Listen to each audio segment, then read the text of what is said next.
À l'occasion du 4e anniversaire de la victoire de 8 mai 1945, le 8 mai 1945, quand la nouvelle de la victoire parvient à Paris, le général de Gaulle, qui incarnait la voix de la France libre et combattante, adressa ces mots à la nation.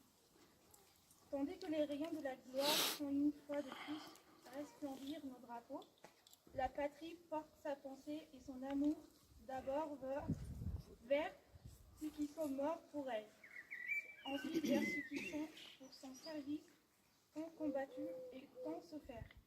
Pas un effort de ces soldats, de ces marins, de ces aviateurs, pas un acte de courage ou d'abnégation. De ces fils et de ces filles, pas de souffrance de ces hommes et de ces femmes prisonniers, pas un deuil, pas de sacrifice, pas de larmes, mais d'identité perdue. Le sacrifice pour la victoire avait été immense aux soldats morts, blessés, prisonniers, aux résistants, foudroyés et torturés. S'ajoutaient les civils assassinés et déportés, en particulier les juifs morts dans la Shoah, ainsi que les camps des ruines laissées par les durs combats de la libération. La France était mortie, les emplois entiers avaient survécu à l'une des pires épreuves de son histoire grâce au soutien de ses alliés. Le 8 mai 1945, à l'heure de la capitulation allemande qui allait bientôt être celle de la découverte de l'ampleur des crimes nazis, l'heure était ici déjà à la reconstruction pour que jamais ne se reproduisaient les erreurs de 1940 et pour que la France renoue avec sa grandeur. C'est donc l'épreuve que se forgent les grandes nations. Et le 8 mai 1945, la France décidait de choisir un grand destin. Dans l'espérance de la victoire et pour faire écho aux immenses sacrifices consentis pendant les années de guerre, les Françaises et les Français reprenaient confiance en eux-mêmes. Ils choisissaient de redonner au pays son indépendance, sa puissance et sa prospérité dans un monde où tous les équilibres se redessinaient autour de deux grandes puissances. Cette ambition a permis de reconstruire un modèle français qui fait notre grandeur et notre fierté dans les domaines militaires, sociaux, scientifiques, industriels, économiques et culturels. Aujourd'hui, nous justifions encore de cet héritage de la libération, du choix courageux de nos grands anciens, par-delà les clivages qui ont pu porter le pays vers le meilleur de lui-même. Alors que le site des commémorations du 4e anniversaire de la libération se termine dans un monde où les menaces se multiplient, où les menaces anciennes planent à nouveau sur le pays, alors que les rapports de force internationaux seront au futur, que le monde sacrifice une génération entière de Françaises et de Français à accepter pour libérer les pays, pour le reconstruire et pour lui donner les moyens de notre feu vert du nouveau. Vive la République, vive la France.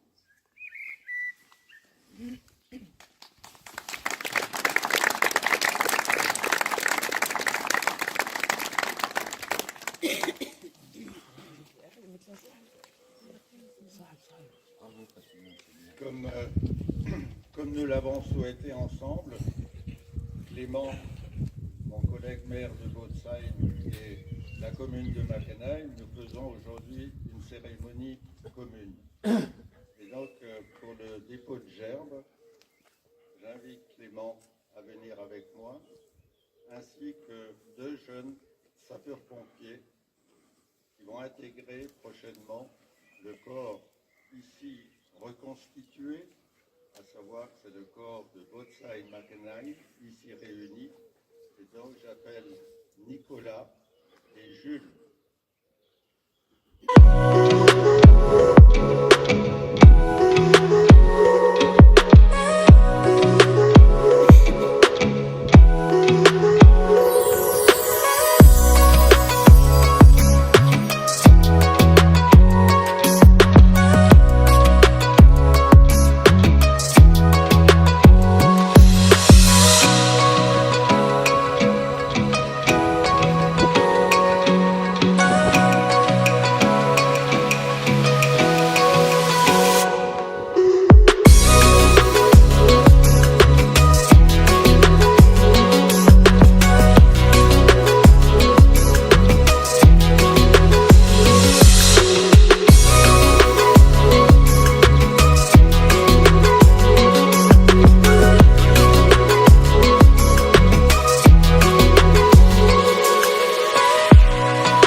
soldats, ils viennent jusque dans vos bras, égorger vos fils, vos compagnes. Aux armes, citoyens, formez vos bataillons, marchons, marchons, qu'un sang impur en revenant Sion.